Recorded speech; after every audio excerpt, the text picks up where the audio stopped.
कसरावत में मध्य प्रदेश सरकार में कृषि मंत्री रहे कसरावत के विधायक सचिन यादव ने आरोप लगाया कि मुख्यमंत्री शिवराज सिंह चौहान के नेतृत्व वाली भाजपा सरकार जन अपेक्षाओं को पूरा नहीं कर रही है। यादव ने आज सोमवार को NVDA गेस्ट हाउस कसरावत में पत्रकारों से चर्चा में बीजेपी पर सरकार पर हमला करते हुए कहा कि कांग्रेस विधायकों के निर्वाचन क्षेत्रों में भाजपा की सरकार ने विकास कार्यों को ठप कर दिया है।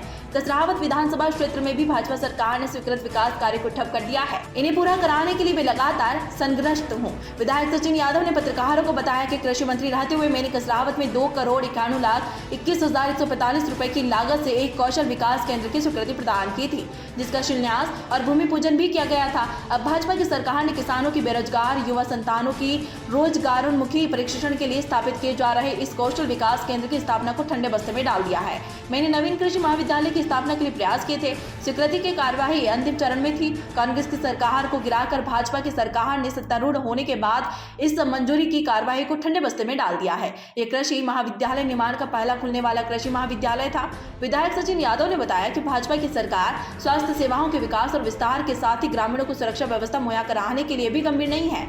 उन्होंने बताया कि कसरावत के सामुदायिक स्वास्थ्य केंद्र का उन्नयन सिविल अस्पताल में करने के लिए मैं विगत वर्ष 2016 से प्रयासरत हूँ।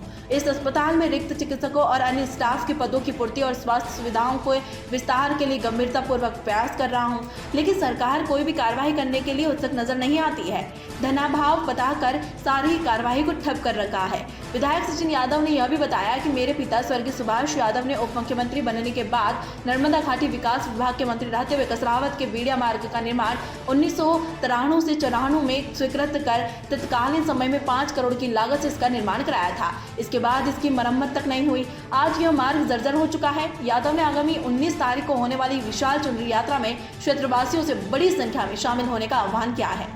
ये एक बहुत बड़ी और बहुत महत्वाकांक्षी योजना हमने हमारे शासनकाल में हमने स्वीकृत कराई थी और बलकवाड़ा उद्वन को लेकर के लगातार हम लोग अधिकारियों के साथ में बैठ कर के हम लोग समीक्षा करते आए हैं और अभी ये इस योजना का जो कार्य है वो कार्य लगभग पूर्णता की ओर है। इस बलकवाड़ा उद्वन के साथ साथ हमने जो अम्बा रोडिया और जामनिया चोंडी योजना जो हमने उद्वन सिंचाई योजना जो मंजूर कराई थी उन योजनाओं को भी वो भी लगभग पूर्णता की ओर है और हमें उम्मीद है कि जो आने वाला जो गेहूं का सीज़न है उस गेहूं के सीज़न में हमारे साथियों को इस योजना का लाभ, किसान भाइयों को योजना का लाभ मिलेगा।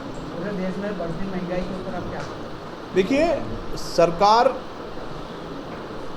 कुंभकर्ण की नींद सो रही है। उनको आम लोगों के, जनता की समस्याओं से किसी प्रकार का कोई लेना देना नहीं है। आज आप देखिए, एक गरीब मजदूर व्यक्ति को अपने घर का संचालन करने में किस प्रकार की समस्या का सामना करना पड़ रहा है।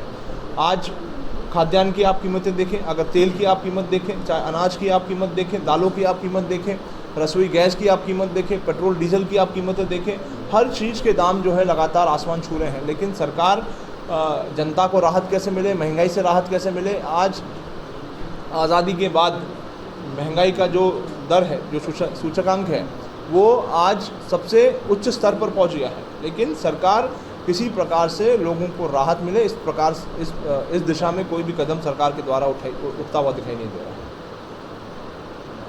एक मंडी के अंदर किसानों को उपज का भाव नहीं मिल रहा है और मार्केट में देखो कि सब्जियों के भाव आसमान छू रहे हैं। देखिए, ये सरकार की गलत नीतियां हैं और इन गलत नीतियों के कारण, सरकार की किसान विरुद्ध नीतियां हैं, उसके कारण हमारे जो फसल उत्पादक किसान साथी हैं उनको उनकी फसलों का उचित मूल्य दाम नहीं मिल रहा। अभी पिछले दिनों जो हमारा लहसुन उत्पादक किसान है जो मध्य प्रदेश में बड़ी तादाद में है, उनको 45 पैसे 1 रुपये किलो जो है उनको उनकी फसलों के दाम मिल रहे थे और इसी के कारणवश उनको अपनी फसलों को जो है सड़कों पर फेंकना पड़ा, नालियों में फेंकना पड़ा और सरकार किसी प्रकार का कोई कदम उठाते हुए नहीं दिखाई दे रही। सरकार को चाहिए था कि सरकार पहल करती और पहल करके उसमें भावांतर जो योजना है, भावांतर योजना लागू करके उसको राहत देने का काम करती है। लेकिन सरकार ने ये कोई भी काम नहीं किया और जिसके खामियाजा जो है हमारे किसान साथियों को उठाना पड़ा। और कसरावत तहसील से अबरार पठान की ये रिपोर्ट।